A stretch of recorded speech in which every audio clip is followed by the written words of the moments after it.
আৰু যেতিয়া কোৰ্চবোৰ কৰে সদায় মানে এইটো মাইণ্ডত ৰাখিব যে নিজৰ ইনকামৰ যিটো পইচা আহে সেইটোহে ইনভেষ্ট কৰি পিনি শিকিব, লাগিলে ৰৈ দিব বা মোৰ তাতে কৰক বা বেলেগৰ তাতে কৰক।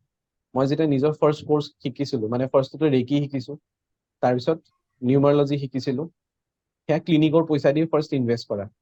তাৰ পিছৰ পৰাই যিমানবোৰ কোৰ্চ কৰিছো কেতিয়াও মানে ক্লিনিকৰ পইচা লোৱা নাই, হয়তো বেলেগৰ হিলিং কৰা পইচা, যিটো বাৰু আজিকালি নকৰোৱে, আৰু ছেকেণ্ড হয়তো কাৰোবাৰ ৰিডিং কৰা পইচা, চেম পইচা ইনভেষ্ট কৰি কৰি।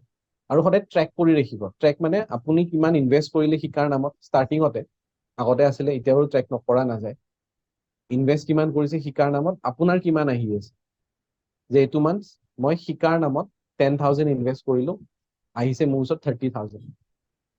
সেইবোৰ ট্ৰেক কৰি কৰি থাকিব সদায়, কাৰণ পইচা সদায় মটিভেশ্যনৰ কাম কৰে। মানি ফ্ল' নহলে বহুত মানুহে এৰিও দিয়ে প্ৰফেশ্যন হিচাপত, কাৰণ মানি ফ্ল' নহয়, থাকি কি কৰিব। তো সেই বস্তুটো নিজকে সদায় ক'ব যে মই বাকী যিমানবোৰ কৰ্চেছ আছে লাগিলে দেৰিকৈয়ে কৰিম, বাট মানে ইয়াৰ পৰা যিবোৰ পইচা আহিব সেইটোৱেহে ইনভেষ্ট কৰিম।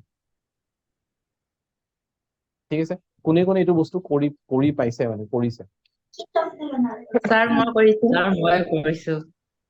মই কৰিছো Okay. ছাৰ। ছাৰ ময়ো কৰিছো। ঠিক আছে, ছাৰ মানে মই কোৰ্চ তাৰ পইচাই কৰি কৰো। থাকিলেও নহব, তাৰ পৰা মানে মানি আহিব লাগিব। আহিছে ছাৰ, আহিছে ছাৰ। দৰকাৰ আহিছে হলে ছাৰ। ৰৈ দিওঁ ছাৰ, কিন্তু আহি লওক তাৰপিছত আৰু নতুন কৰ্চৰ কাৰণে কৰো। সেই ছাৰ বস্তুটো মানি এটিটিউডত আহিছেও ৰাখিব লাগিব। জমাও হৈছে। অকে, চ' সেই ছাৰ বস্তুটো ময়ো মানে কৰিছো। এটিটিউড ৰাখিব পানী ঠিক লাগিব। অহা নাই, কিন্তু মই উপকাৰ কৰিছো ছাৰ।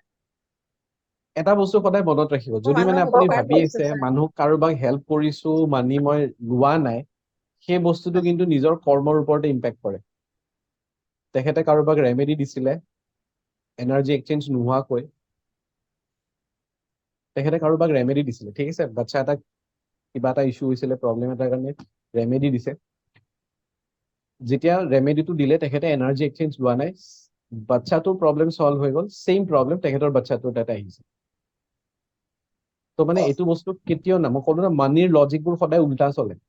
আপুনি যদি ভাবিছে যে মানুহক মই হেল্প কৰো, ঠিক আছে, ইণ্টেনশ্যন আপোনাৰ ঠিক আছে, যে আপুনি বিচাৰিছে কাৰোবাৰ ভাল হোৱাটো, বহুত ভাল কথা, বাট তাত যদি এনাৰ্জি, চব বস্তু গিভ এণ্ড টেকত হয়।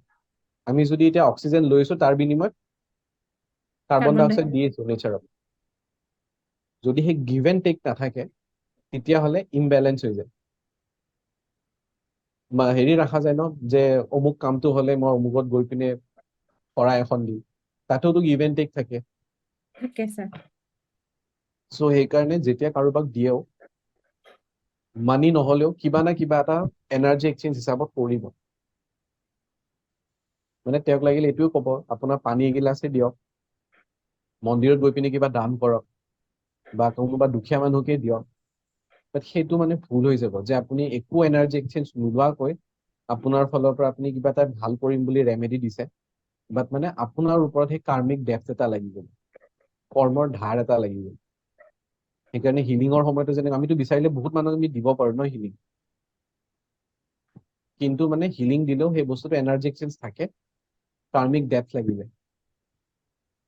সেইকাৰণে এনাৰ্জি এক্সচেঞ্জ ল'ব, হেল্প কৰক, বাট মানে এনাৰ্জি এক্সচেঞ্জ হিচাপতো ল'ব। ঠিক আছে।